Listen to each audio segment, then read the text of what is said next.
Hi, I'm Dr. Rob Young. I'm a cellular microbiologist, and I want to share with you something that I think is very incredible. It's an experiment. What I have here is my light meter, and what I'd like to demonstrate is the importance of salt and how we need to include more salt in our diet, and how significant sugar destroys the energies of our bodies, and how we need to eliminate sugar out of our diet. So I'd like to start out by taking some water here. This is spring water, and I've got my probe. I'm going to go ahead and put the probe into the water to see if we've got any electrons or electric conductivity. Now, let me just explain something here. This, I think, very, very important. And that is, our bodies do not run on calories. They do not run on carbohydrates or proteins or fats. Our body runs on electricity. It runs on electrons. And so when we eat food for its electrical potential or its electron concentration. So if I have a food or a drink that I'm testing, because of my research and what I've been studying for the last 30 years, is how what we drink and what we eat affects the internal environment of our bodies. And is it going to energize the body or enervate the body? So here we have some water that we're testing that has no apparent electrical concentration in the form of electrons. Now, I know you all know about this, because when you go out and buy batteries, what kind of batteries do you buy? You buy the alkaline batteries. And what that really refers to is alkaline because of its electrical potential. So when batteries are energized, it's in relationship to their electron concentration. Okay? And when batteries go dead, they've lost their electrical potential. So what we have here is basically an electron deficient or an acid water that is going to give no energy or life force to the body. So what I'd like to then show you is what we can do to energize that body is by taking some simple salts such as sodium, potassium, or magnesium and calcium, and then add that salt to the water. And of course, when we add that salt to the water, we increase the electrical potential of the water and its electrical conductivity, which lights up my light meter. Okay, let's go ahead and pour another little glass of water here. Okay, we'll go back then to the water here.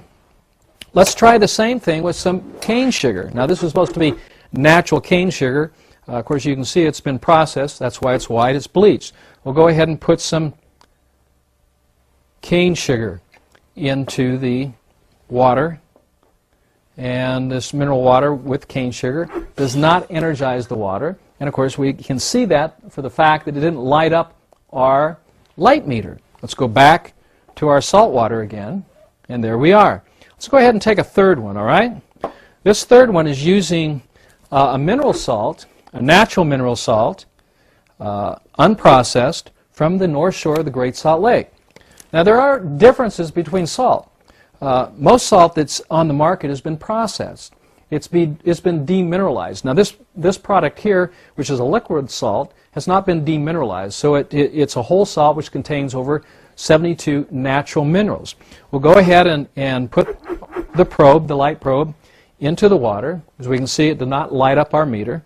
So we're going to go ahead and spray a little bit of this mineral salt, which increases electrical conductivity in electrons. Therefore, we have our light once again.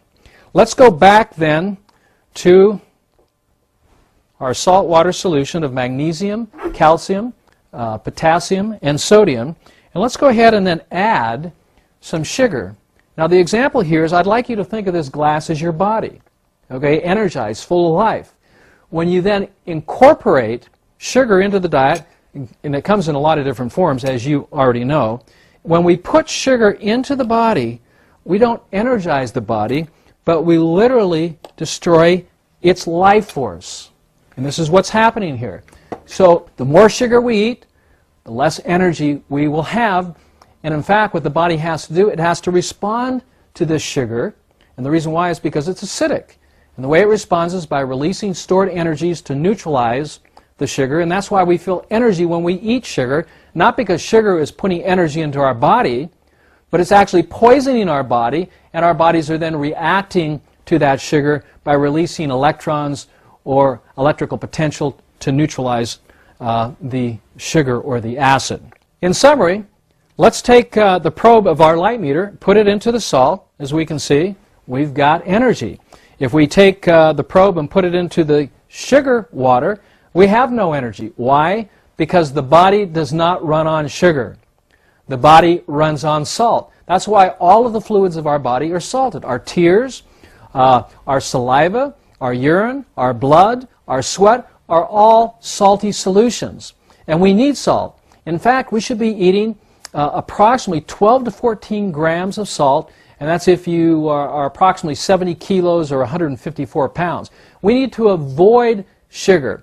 So the question should come up, not should we limit our salt, but we should limit or eliminate the sugars in our diet and increase the salt, which will then bring life and light and energy and vitality to our bodies. Isn't that what we're looking for? I think so. And so I would encourage you all